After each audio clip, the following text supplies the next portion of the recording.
오늘 본문 말씀을 보시면 다윗이 승승장구하는 장면이 나옵니다. 그러니까 본문을 읽기만 해도 좀 속이 좀 시원해지는 느낌이 있습니다. 어떻게 하면 우리도 다윗처럼 승리하는 삶, 성공하는 삶을 이룰 수 있을까를 한번 이 시간 함께 나눠보려고 합니다. 근데 하지만 우리의 현실은 어떻나요? 전혀 녹록지 않다라는 거죠. 실망할 때도 있고요, 낙심할 때도 있고요, 절망할 때도 있고요, 우울감에 이렇게 빠질 때도 있고요, 또 어려운 일이 생겼는데 그걸 해결하였더니 또 다른 어려움이 또 찾아올 때도 있고요. 내가 이러려고 이렇게 했는데 상황적으로 나를 이렇게 주저앉게 하는 일들도 많이 놓여져 있다라는 거예요. 최근에 이제 아내랑 아들이 없을 때 이런저런 얘기를 하는데 아내 입에서 이제 이런 얘기를 하는 거죠. 넋두리처럼 쉽게 넘어가는 법이 없다. 너무나 힘들다. 그러면서 이런 얘기를 하는 거죠. 우리가 기도가 부족해서 그런가? 기도를 안 해서 그런가? 라는 말을 해요. 이런 말을 좀 들으면 제 자신이 한없이 작아지는 느낌이에요. 내가 좀 신앙적으로 어떻게든 살아보려고 이제 애를 쓰고 있는데 아내가 이렇게 얘기를 들어보면 내가 주님께 더 가까이 가려고 하는데 상황적으로 더 힘들어지는 것 같고 기도할 힘조차도 생기지 않을 때가 많다는 것입니다. 그럴 때 이렇게 제 방에 가서 이렇게 앉아서 제 삶을 이렇게 되돌아보면 아, 정말 부족했구나. 너무 내가 지금 엉망진창으로 살고 있지 않나라고 생각해 본다는 거예요. 또 그동안 삶이 너무나 부끄러운 발자취만 남긴 것이 아닌가라고 생각해 저 자신이 자꾸만 작아질 때가 있고 더 나아가 낙담할 때도 많다라는 것입니다. 이렇게 낙담이 되는데 여러분들의 삶은 어떤가를 생각해 보면서 오늘 말씀을 준비를 했습니다. 뭐 저뿐만 아니라 여러분들도 낙담할 때가 많을 거라고 생각이 되어집니다. 낙담이라는 단어를 표준 국어 대사전에 한번 찾아봤어요. 뭐라고 하냐 되어 있더니 바라던 일이 뜻대로 되지 않아 마음이 몹시 상한 것이 낙담이래요. 그 낙담과 비슷한 단어가 무엇인가 찾아봤더니 낙심, 실망, 절망, 좌절 이런 게 낙담과 비슷한 단어라는 거죠. 그러니까 내가 낙담한다라는 말은 내 안에 낙심하다라는 말이고 실망했다라는 말이고 좌절했다라는 말이고 내가 절망했다라는 말이에요. 그렇기 때문에 하나님은 우리에게 뭐라고 늘 얘기하냐면 낙담하지 말아라. 이 말을 다른 말로 말하면 두려워하지 말아라 라는 말을 해요.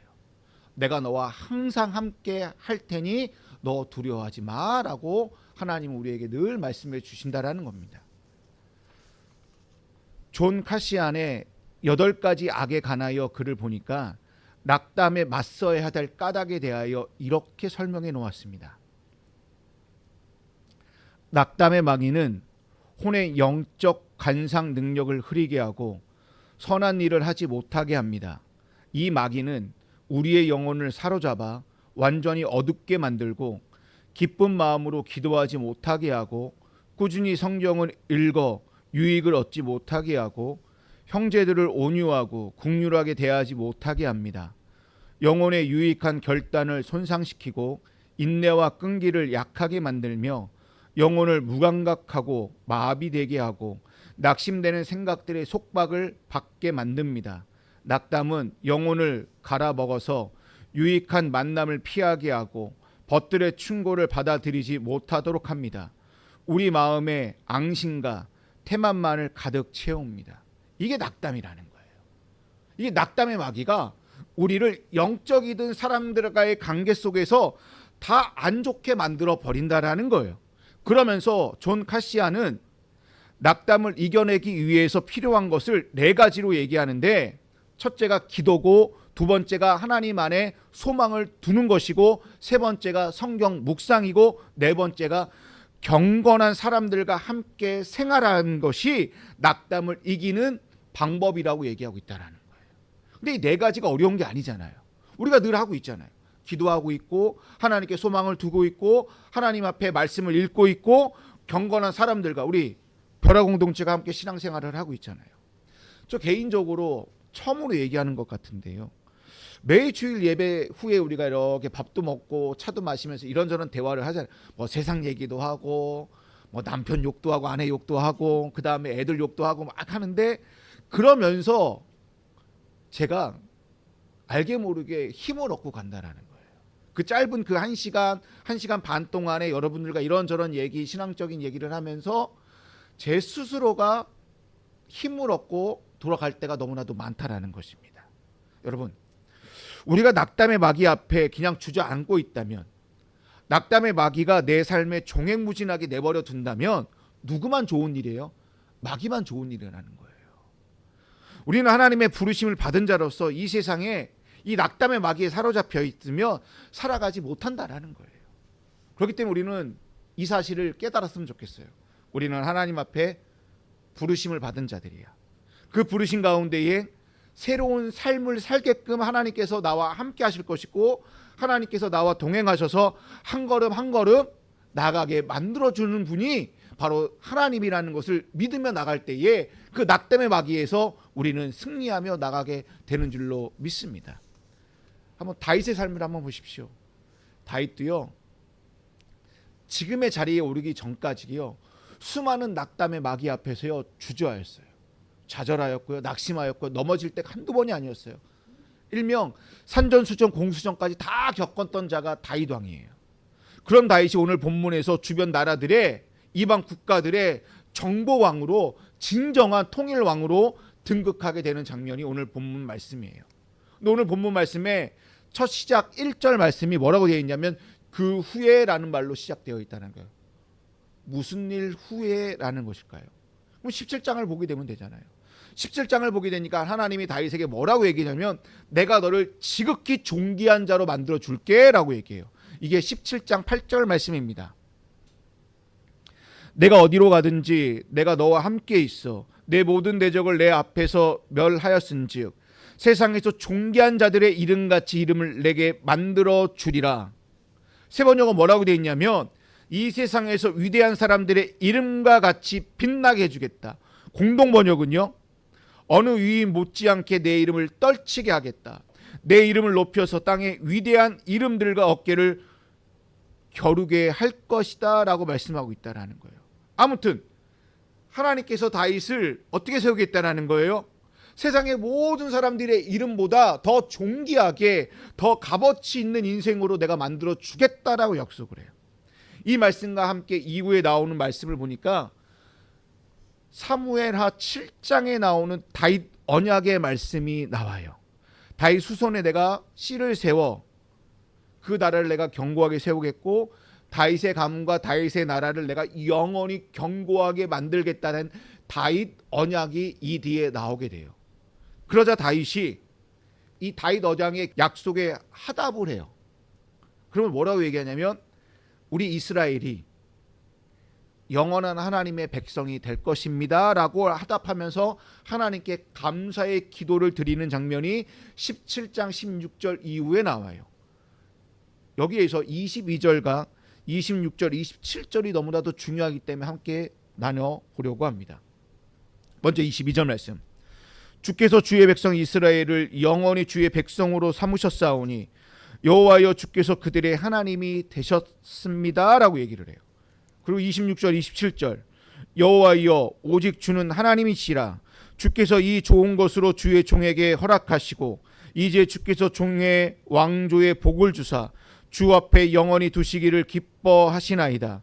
여호와여 주께서 복을 주셨사오니 이 복을 영원히 누릴 겁니다. 누리리이다 라고 고백하고 있다라는 것입니다. 바로 오늘 본문은 다윗에게 약속하신 하나님의 말씀이 다윗의 삶 속에서 다윗의 그 나라에 어떻게 역사하고 이루어지는지를 우리에게 보여주고 있는 말씀이라는 것입니다. 하나님의 이 약속의 말씀에 힘입어 다윗은 이스라엘의 그 주변 국가, 그동안 그 이스라엘을 괴롭혔던 주변 국가들을 차례대로 정복하기 시작합니다. 블레셋, 모압, 다메섹, 나가, 아람, 에돔까지 다 쌓아 주변 국가들을 하나하나씩 다 정복하여 진짜 그 주변의 정복왕으로 우뚝 서게 됩니다. 심지어는 이스라엘 세력이 어디까지 펼쳐지게 되냐면 유브라데 유역까지 이렇게 넓혀지게 됩니다. 그러니까 다윗 시대 때 엄청나게 국토가 확장되는 역사가 이루어지게 됐다라는 거예요.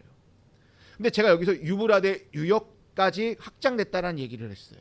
근데 이 말씀이요, 하나님이 일찍이 아브라함을 부르면서 창세기 15장 8절에 이미 뭐라고 얘기하냐면, 아브라함아, 내가 너에게 유브라데 강까지 내가 그 땅을 내가 너에게 약속할게 라고 얘기를 해요. 근데 그 약속이 온전히 이루어지지 않았어요. 근데 아브라함에게 약속했던 그 유브라데 강까지의 그 땅을 약 1000년 만에 온전히 차지하는 역사가 다윗 시대 때에 이루어지게 되었다라는 거예요. 한번 생각해 보십시오. 이스라엘이라는 민족은요, 그 전까지 이스라엘이라는 민족이 이름조차도 없었어요. 그냥 히브리 민족은 그냥 떠돌이들이에요. 떠돌이였던 그 민족이 출애굽을 하여 그 하나의 민족으로 출발하게 되어서 하나님께서 허락하신 그 약속의 땅인 가나안 땅을 정복하게 되었고요. 그리고 그토록 오랫동안 그 약속을 기다리면서 인내하며 드디어 1000년 만에 그 열매를 보게 되었다라는 것입니다. 그런데 오늘 본문을 보시게 되면 다윗의 승리, 그리고 아브라함에게 주었던 그 약속의 성취가 이루어지게 된 그 원동력이 무엇이냐면 하나님의 권능이었다라는 사실입니다. 그게 6절과 13절에 우리에게 가르쳐 주고 있습니다. 다윗이 어디로 가든지 여호와께서 이기게 하시리라. 13절이요, 다윗이 어디로 가든지 여호와께서 이기게 하셨더라. 이 말씀이 무슨 의미입니까? 하나님의 특별한 보살핀 돌보심이 있었다라는 말씀이고, 하나님께서 다윗을 이기게 하셨기 때문에 모든 일이 가능해졌다라는 말이에요. 여기서 이기게 하셨다라는 이 단어, 이기게 하다라는 이 단어의 원래의 뜻이 지경을 넓히다, 도와주다라는 의미도 있고요, 좀 더 넓은 의미로는 구원하다의 의미도 있다라는 거예요. 그러면 하나님은 다윗에게 아브라함의 약속을 이루는 것뿐만 아니라 다윗 왕국의 지경을 넓혀주셨고 궁극적으로 구원의 길까지 활짝 열어주었다라는 말이 이기게 하셨다라는 단어이라는 거예요. 여러분, 오늘 본문 말씀에 같은 말씀이 두 번이나 반복되고 있어요. 성경에서 두 번이나 반복되어 나온다는 것은 하나님의 놀라운 역사, 하나님의 역할을 강조하기 위하여 이렇게 반복적인 용어로 쓰고 있다는 것입니다. 오늘 본문에서 다윗이나 다윗의 신하들이 승리한 것이 아니라 누가 승리하였다는 것입니까? 하나님의 승리였다라는 것을 우리에게 말해주고 있다는 거예요. 그런데 이 말씀은 결코 다윗의 한 개인에게만 국한되는 약속이 아니라 이 말씀을 읽고 있는 오늘 저와 여러분에게, 하나님을 신실하게 경외하고 있는 우리 벼라 공동체에게 하나님의 약속을 내가 반드시 이루어 주겠다라는 약속의 의미로 받아주시면 좋겠다라는 거예요. 여러분, 승리, 이기는 것 듣기만 해도 기분 좋아요. 생각만 해도 너무 좋아요. 그런데 여기서 생각해 볼 문제는요, 왜 하나님은 다윗에게 이렇게 승리의 기쁨을 주셨을까? 왜 다윗에게만? 이스라엘 역사에 통틀어서 42명의 왕이 있어요. 사울 왕부터 남유다 합까지 다. 근데 이렇게 승리한 왕은요, 다윗밖에 없어요. 왜 다윗에게만 이런 승리의 기쁨을 주셨을까? 하나님이 승리만을 주시는 분이고 능력을 많으신 분이라는 것을 다윗이 이미 알았기 때문에, 거기에 내가 사랑하고 순종하였기 때문에 다윗에 이런 승리를 주었던 걸까요? 그래서 승리를 얻기 위해서 하나님을 내가 믿고 순종하였기 때문에 다윗에게 이런 기쁨을 주셨는가요? 성경에 나타난 다윗의 삶을 보면 그렇지 않았다라는 거예요. 다윗이 승리를 또 능력을 받기 위하여 하나님을 믿고 하나님을 사랑하고 순종하였다라는 것이 아니라는 것을 성경을 읽어보면 알 수 있다라는 거예요. 그냥 다윗은 하나님을 사랑하고 신뢰하고 순종하는 것밖에 없어요. 무엇을 바랐다는 신앙이 아니라는 거예요. 우리가 신앙생활을 하는 것이 신앙의 결과, 믿음의 결과를 바라는 것이 아니라는 거예요. 우리가 믿음을 가지는 것과 믿음의 결과를 바라는 것은 엄청난 차이라는 거예요. 다시요. 내가 믿음을 가지는 것과 믿음의 결과를 바라는 것은 이 두 가지는 엄청난 차이라는 거예요. 믿음을 가지는 것은 본질이고 믿음의 결과를 바라는 것은 비본질적이라는 거예요. 우리의 신앙에 있어서 본질과 비본질적인 문제에 있어서 다윗은 본질적인 것을 추구하였고 오늘날 우리는 비본질적인 것을 추구했기 때문에 내 삶의 승리가 없었다라는 거예요. 이걸 조금 더 풀어볼까요? 예수님께서 십자가를 지셨어요. 그동안 많은 무리들이요, 그리고 많은 사람들이 열광을 하면서 예수님을 따라갔어요. 근데 십자가를 지실 때부터 이제 사람들이 서서히 빠져나가기 시작합니다. 그리고 십자가를 지신 예수님을 볼 때 더 이상 기적과 더 이상 소망, 무언가를 바랬던 그 모든 사람들이요, 더 이상 기적을 행할 수 없다라는 것을 알고 예수께 흥미를 잃어버리고 다 돌아가 버립니다. 십자가 현장에 남아있던 사람들은요, 예수의 제자들이 아니었어요. 그냥 예수를 믿고 따랐던 소수의 사람들만, 그것도 여인네들만 그 자리를 지키고 있었다라는 사실입니다. 이렇게 주님의 고난에 동참하는 것이 저는 믿음의 본질이라고 생각을 합니다. 내가 예수를 믿어 열광했던 이유가 무엇이었습니까? 많은 사람들이 병고침을 받기 위하여, 아니면 내가 뭔가를 회복하기 위하여, 믿음의 소망을 얻기 위하여 많은 사람들이, 군중들이 열광하여 쫓아갔지만 결국 마지막 십자가 질 때는 다 떠나갔다라는 거예요. 예수의 제자들도 3년 동안 함께 하였지만 다 떠나가고 없었다라는 거예요. 중요한 건 무엇이냐면 이렇게 주님의 고난에 동참하는 것이 믿음의 궁극적인 본질이라는 것입니다. 그래서 우리는 십자가의 길 걸을 수밖에 없는 것이고요, 순례자의 여정을 걸어갈 수밖에 없다라는 사실입니다. 그러나 그 고난과 십자가의 여정으로 인해 일어난 결과를 바라보면서 신앙생활을 한다면 그것은 더 이상, 죄송하지만, 믿음이라고 말할 수 없다라는 것입니다. 우리는 삶 속에서 다 부활을 원해요. 다 영광스러운 십자가를 다 원해요. 이것을 한번 뒤집어 볼까요? 우리가 십자가를 지기 때문에 부활의 역사와 영광의 십자가가 주어지는 거지, 부활의 역사를 경험하기 위하여 십자가를 지는 것은 아니라는 거예요.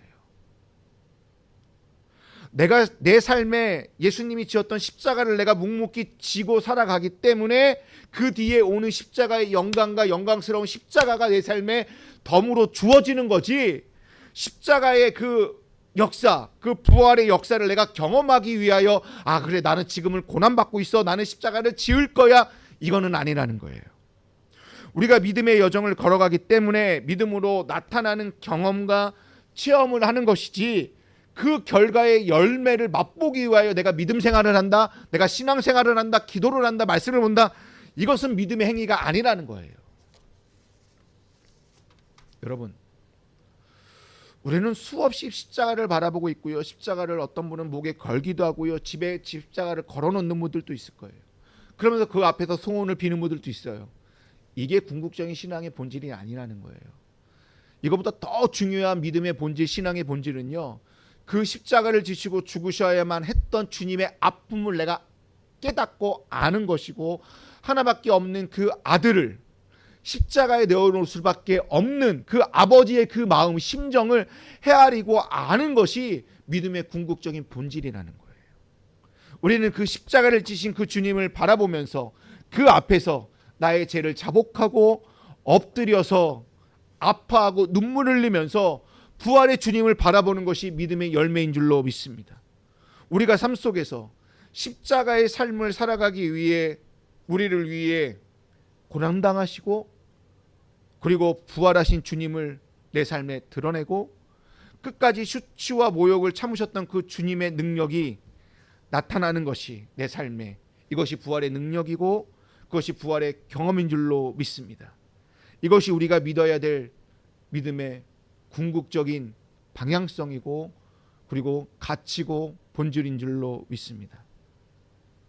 지금 우리의 관심은, 저도 그렇고요, 나 자신과 가족과 자녀들이 다윗처럼 어디로 가든지 승리한 삶일 거라고 생각합니다. 그러나 승리보다 더 중요한 것은 오늘 하루의 삶이 주님과 함께 동행하였느냐, 나에게 주어진 그 십자가의 길, 주님의 그 길을, 그 길이 어떠한 길인지 내가 묻고 답을 찾아 그 믿음의 여정, 그 순례의 여정을 묵묵히 걸어가고 있는 것이 더 중요하다라는 것입니다. 그 길을 떠나는 이들에게 하나님은 든든한 지원군이 되어 주실 줄로 믿습니다. 기꺼이 그 길을 걸어가고 그 길을 걸어가기로 각오한 사람들만이 하나님의 돌보심, 다른 말로 말하면 다윗에게 역사했던 그 승리가 주어지는 줄로 믿습니다. 여러분, 다윗은 왕이었어요. 그리고 열방을 정복한 정복왕이에요. 승리의 삶을 목적으로 살았던 자가 아니었다라는 거예요. 왕이었고 정복왕이었고 통일왕이었지만 그의 삶이 승리의 목적이 아니었다라는 거예요. 왜 다윗이 왜 이스라엘 모든 사람들과 이 땅의 많은 사람들에게 믿음의 이렇게 본보기가 되고 놀모델이 되는 이유가 무엇인지 아십니까? 다윗이 목동이었다가 왕이 되어서요? 아니요. 왕이 되어도요, 그의 삶은요 파란만장했어요. 네.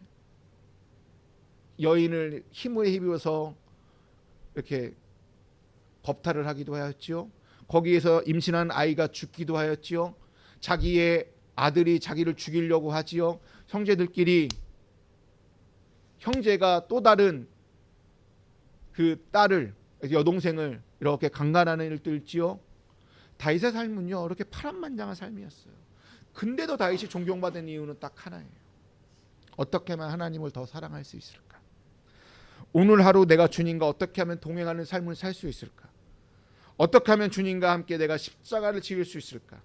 어떻게 하면 주님 앞에서 내 자아를 죽일 수 있을까를 고민하며 살았던 삶이 다윗이었다라는 거예요. 이렇게 고민하였던 사람만이 승리의 삶을 사는 줄로 믿습니다. 다윗이 함께하는 주님의 역사가 승리로 나타난 것뿐이라는 거예요. 그게. 근데 우리에게 중요한 건 승리, 열매, 결과가 아니잖아요. 우리가 너무나 잘 아는 길, 안전한 길로 우리는 다니려고 하는 경향이 있어요. 여러분, 신앙은 아직 가보지 않는 길을 가는 용기라는 거예요. 아브라함이 그랬고요. 다윗이 그랬고요. 심지어 배와 그물을 버려두고 예수를 따랐던 제자들이 그랬고요. 겟셀만의 동산에서 기도로 하기 위해 올라갔던 예수님이 갔던 그 십자가의 길도 다 용기 있는 길이라는 거예요. 용기 있게 떠났을 때에 하나님께서 뭐라고 얘기하시냐면 시편 139편 시인은 이렇게 얘기를 합니다. 우리가 어디에 있더라도 주님은 그곳에 이미 계신다라고요. 저는 이게 승리라고 생각합니다. 하나님이 나보다 한 발짝 앞서서 거기에 계시는 것이 이 시대의 진정한 믿음의 승리인 줄로 믿습니다. 그러면서 시편 139편의 시인은 이렇게 얘기합니다. 하늘로 올라가더라도 그곳에 계시고 땅속으로 자리를 펴도 거기에 계시고 동쪽 너머에 날아가거나 바닷끝 서쪽으로 가서 머물러서도 거기서도 주님의 손이 인도하시고 붙들어 주신다라고 시인은 고백하고 있다라는 거예요.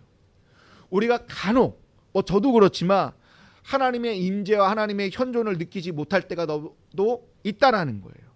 하지만 주님은 언제나 우리보다 한 발짝 앞서서서 그 자리에 항상 계신다라는 거예요. 여러분, 그 한 발짝이 10년, 20년, 30년 뒤에 앞장서는 게 아니라 바로 내 앞에 앞장서서 가지고 그것이 해결되면 또 한 발짝 앞서서 하나님은 나와 함께 하신다라는 거예요. 그렇기 때문에 아까 서두에 얘기한 것처럼 하나 넘으면 하나의 고비가 또 오면 또 뭔가 이렇게 순탄하게 가면 좋겠는데 한 번도 순탄한 적이 없다라는 거예요.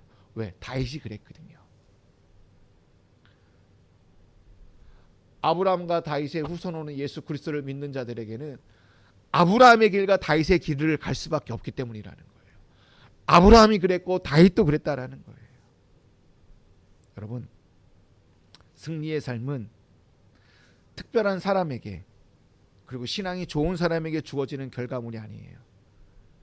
저와 여러분 같이 평범한 일상 속에 살고 있는, 그래서 평범하게 하나님을 만나고 평범하게 하나님 앞에 신앙생활하고 있는 우리에게 하나님의 살아계심을 하나님은 느끼게 만드시고요, 현존을, 하나님의 임재를 체험하게 하시는 줄로 믿습니다. 그래서 우리가 어디에 있든지 무엇을 하든지 어떤 상황이든지 지금도 우리 곁에서 우리를 어루만져 주시고 우리의 자녀와 우리의 가정을 함께 해주신 줄로 믿습니다. 이번 한 주가 아니 올해 우리 여러분의 인생 가운데에 매일매일 순간순간마다 주님이 함께 하셔서 우리가 어디에 가든 무엇을 하든 여러분의 삶에 다윗의 승리와 영광이 가득하여 여러분의 이름이 다윗처럼 존귀하게 되는 역사가 가득하시기를 주님의 이름으로 축원드립니다.